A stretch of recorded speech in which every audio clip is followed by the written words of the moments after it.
Clique em Saiba Mais e garanta 45% de desconto. Faça isso agora e garanta a melhor promoção do dia antes que o preço aumente. Nós contamos com você e até breve. Para Paulo Freire, todavia, Che Guevara foi definido como um sinônimo de amor. Isso é muito interessante porque ele, com uma formação católica, ele sabia muito bem, que ele não era ignorante nesse aspecto, que Deus se definiu como amor. Nós vamos encontrar em uma das cartas a João que Deus se define como o amor. Se Che Guevara é sinônimo de amor, logo Che Guevara é sinônimo de Deus, o Paulo Freire. E uma vez que ele era um neomarxista à brasileira, um marxista vulgar, nós vamos entender que para Paulo Freire a assimilação do marxismo era justamente nesse tipo de característica. Ou seja, uma característica messiânica, em que aqueles que atuam na praxis, eles atuam dotados de poderes que os fazem transcender. Imagina a pessoa que de fato, a pessoa muito machucada pela vida, que trabalhou lá na construção civil, que trabalhou numa fazenda, ela chega para uma escola e ele vai usar justamente os termos ligados à profissão da pessoa para ensinar as palavras.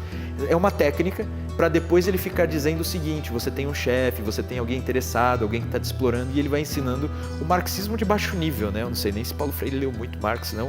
O que são as palavras geradoras? Exemplo, eu pego a palavra tijolo e eu coloco em um quadro. Tijolo. E eu começo um processo de apagar sílabas e letras e vou estimulando que os alunos acessem o que está faltando, acessem os sons, enfim. É uma maneira particular de trabalhar a escrita com a leitura e com a memória fotográfica dessas experiências. Só que o método de Paulo Freire ele não para necessariamente na apresentação da palavra geradora. A palavra geradora ela é essencialmente aquilo que parte da realidade do próprio aluno. Mas o método de Paulo Freire ele deve partir da palavra geradora e acessar a conscientização, ou seja, tijolo. Aí você pergunta enquanto professor, o que você faz com tijolo? Aí o seu aluno, por exemplo, ele é pedreiro. E você começa a conversar.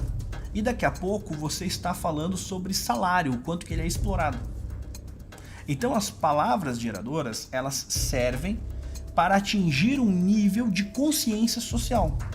Toda a sua ideia é uma tomada de consciência do mundo. Por isso que ele fala em pedagogia do oprimido. Quer dizer, você precisa ter aquela Klassenbewusstsein, né? A consciência de classe de que fala o Marx. Quer dizer, se você é um proletário, você não está fazendo a revolução porque você tem a ideologia capitalista. Assim que você conscientizar todo o proletário, vai todo mundo pegar a foice e sair degolando o patrão.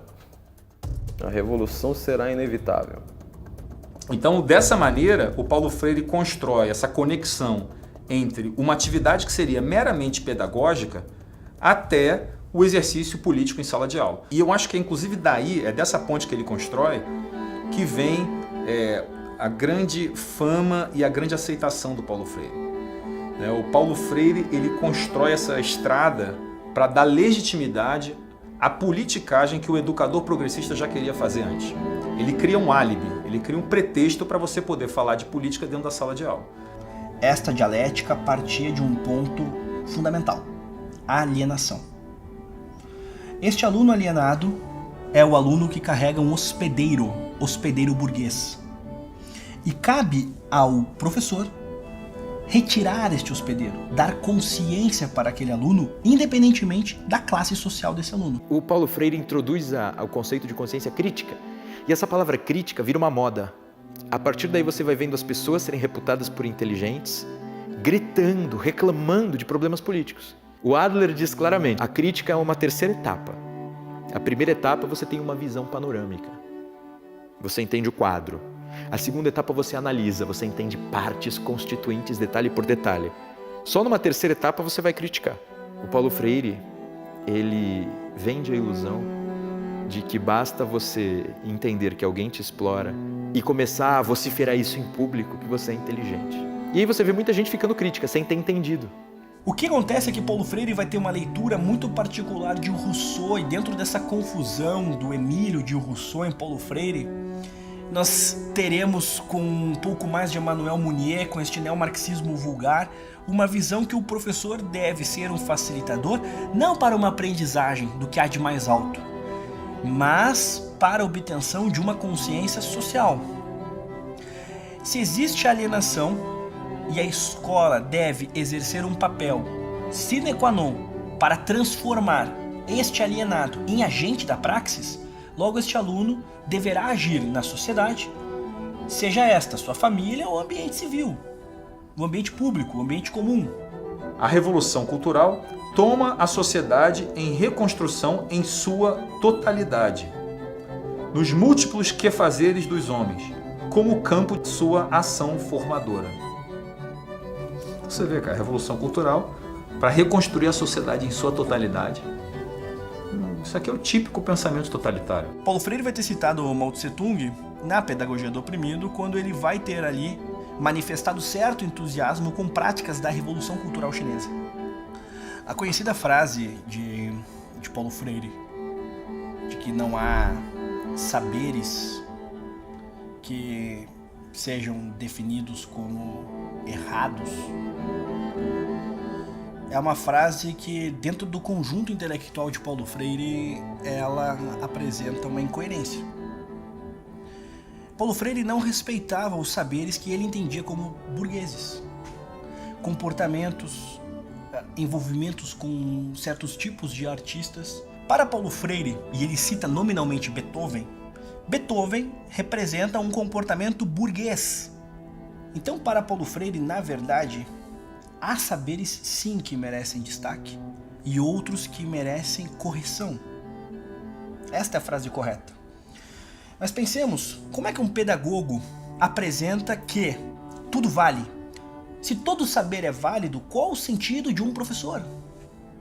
Qual o sentido de você exercer uma pedagogia? A educação paulo-freiriana não aceita que você diga, por exemplo, que o rapaz que fala Flamengo está errado.